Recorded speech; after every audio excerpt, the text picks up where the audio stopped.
Hello everyone, welcome back to Streed's Guide to Fraggle Rock. Today I'm going to be reviewing Season 3, Episode 8, Wembley and the Mean Genie. This episode starts out with Doc telling a variety of unfunny dog jokes until Sprocket gets pissed. Meanwhile on the rock, Gobo, Wembley, and Red are in a far-off cave searching for special things. But Wembley is having difficulty finding anything special for himself. Until, however, he comes across a green old bottle. Sometime later, Wembley brings this bottle back to the room and rubs it, causing something incredible to happen.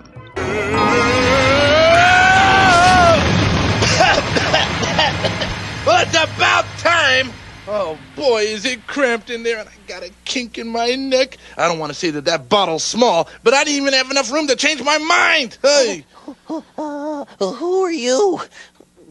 I'll give you a hint, cutie. I'm green, I live in a bottle, and I'm not the good fairy.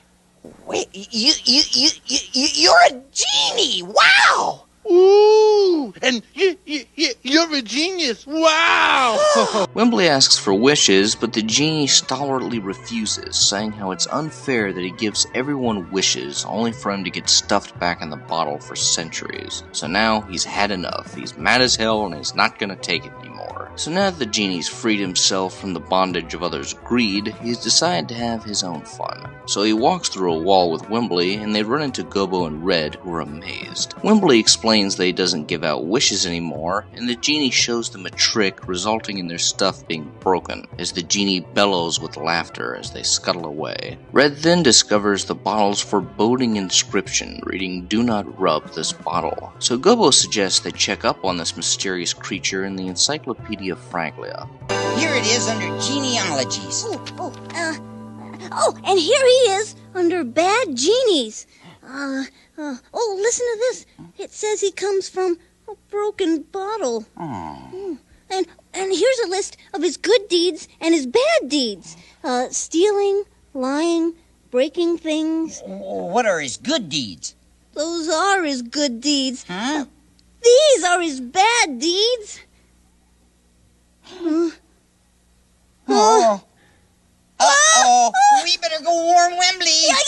You go that way, and I'll go this way. The genie hangs out in the Great Hall while Wembley's feeling terrible for Gobo and Red's stuff being broken. However, the genie dismisses his feelings and opts to keep having fun. Suddenly, Gobo bursts in and warns Wembley against the genie and his treachery, even accusing him of stealing his postcard earlier. Unfortunately, the genie strong-arms and manipulates Wembley as they walk through a wall again. Sometime later, the genie praises Wembley for supposedly standing up to Gobo, thanking him for coming to his defense. Wembley immediately regrets this, however, when he discovers that the genie has indeed stolen Gobo's postcard, promptly reading it. Matt finds himself behind bars in a zoo somehow, believing the silly creatures are being held prisoner. He sees an elephant and desperately tries to escape. Afterwards, Wembley cautiously asks the genie if he stole the postcard, and the genie blows up, claiming he merely borrowed it. On a permanent basis, of course. The genie then spots Boober doing some laundry and comes up with a hilarious idea for a prank with a frightening edge.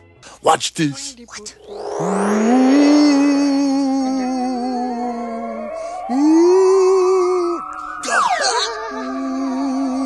Ghosts!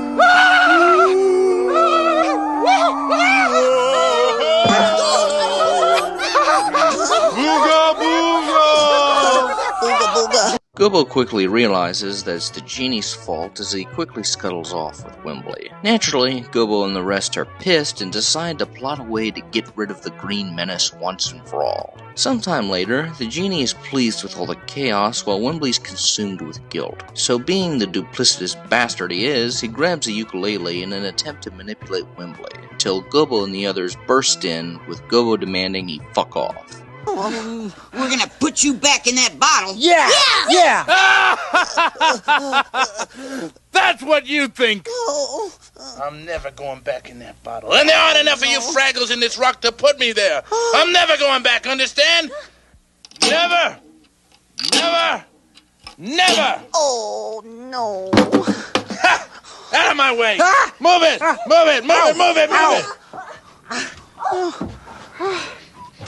Oh, gosh, Wembley, I don't want to blame you. but this is your fault.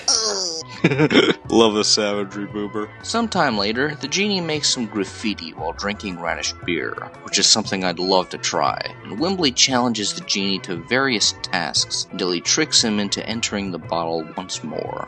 Hey, I caught you, and now we're gonna bury you forever. And oh, gee, you look so small and helpless in there. Oh, what am I saying? He's bossy and nasty and mean.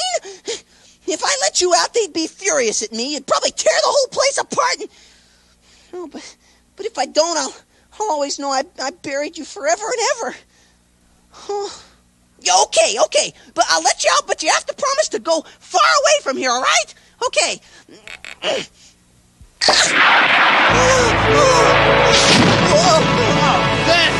for nothing.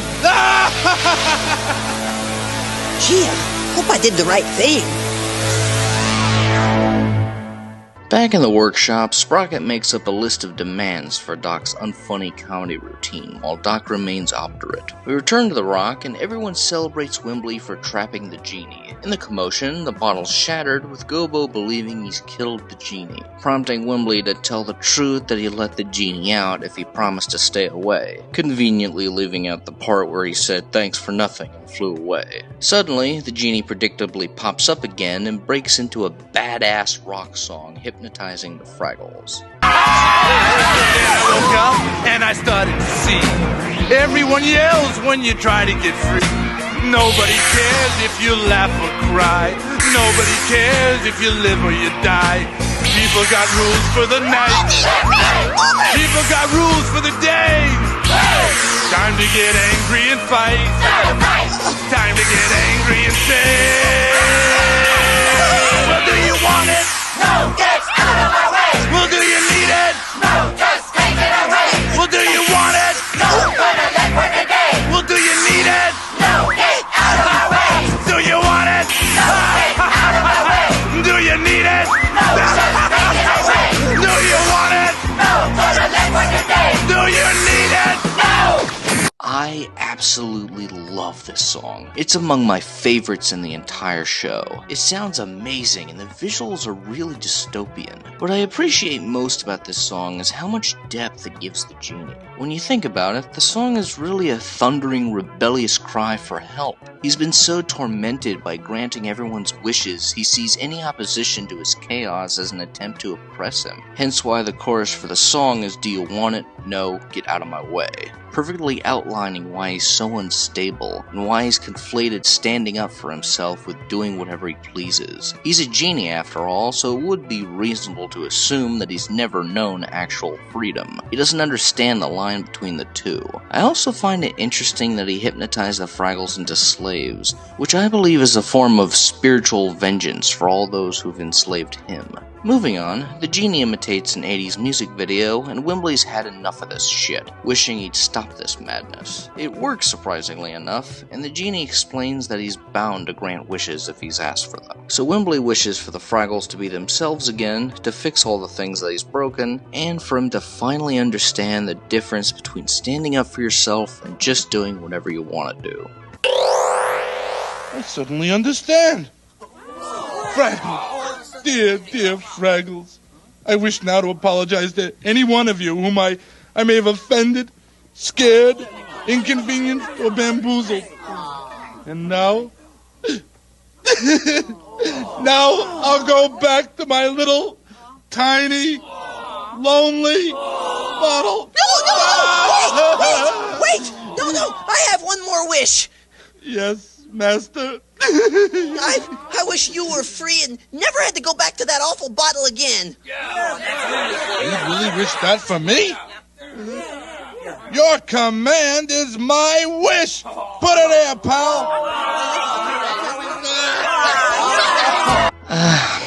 I'm quite mixed on this resolution, honestly. On one hand, it's really sweet of Wembley to grant the Genie freedom despite everything he's done, but on the other hand, the bottle was already broken anyway, so it lessens the impact greatly, because the Genie was already free. I think this resolution would have been a lot more meaningful had the bottle remained intact, but Wembley, knowing the Genie has changed, would smash the bottle to establish that he's free. The way it's written here is somewhat underwhelming and robs what could have been a far more touching conclusion. Still though, it's not the most disappointing ending to a Fraggle Rock episode. That dishonor goes to Ring Around the Rock.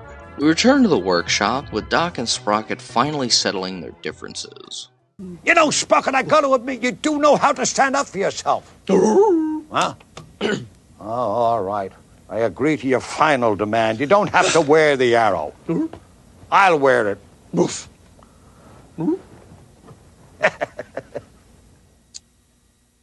This is one of my favorite episodes, despite its flaws. If it hadn't been for the ham-fisted execution of the moral and the somewhat underwhelming conclusion, I think this could have been considered one of the very best episodes the show has to offer. I must stress though, even if it's not perfect, it's still an incredibly entertaining and magical episode. The Genie is such a compelling and, dare I say, the best written antagonist Fraggle Rock has, whereas McMooch, while being the evilest character by far, has a lot less depth than the Genie. He's more of a one-dimensional bad guy with no real motivations aside from sheer nastiness. The Genie is a lost soul, blinded by his rage, and fed up with the abuse he's endured. I can relate. It's clear that the writer, Robert Sandler, based much of his character off a troublesome punk youth, tired of authority and granting everyone else's wishes but his own. So, in his confusion, he's conflated standing up for yourself with wreaking havoc and causing chaos to amuse himself. It's explicitly mentioned in the song. It makes the lyrics, Nobody cares if you laugh or cry.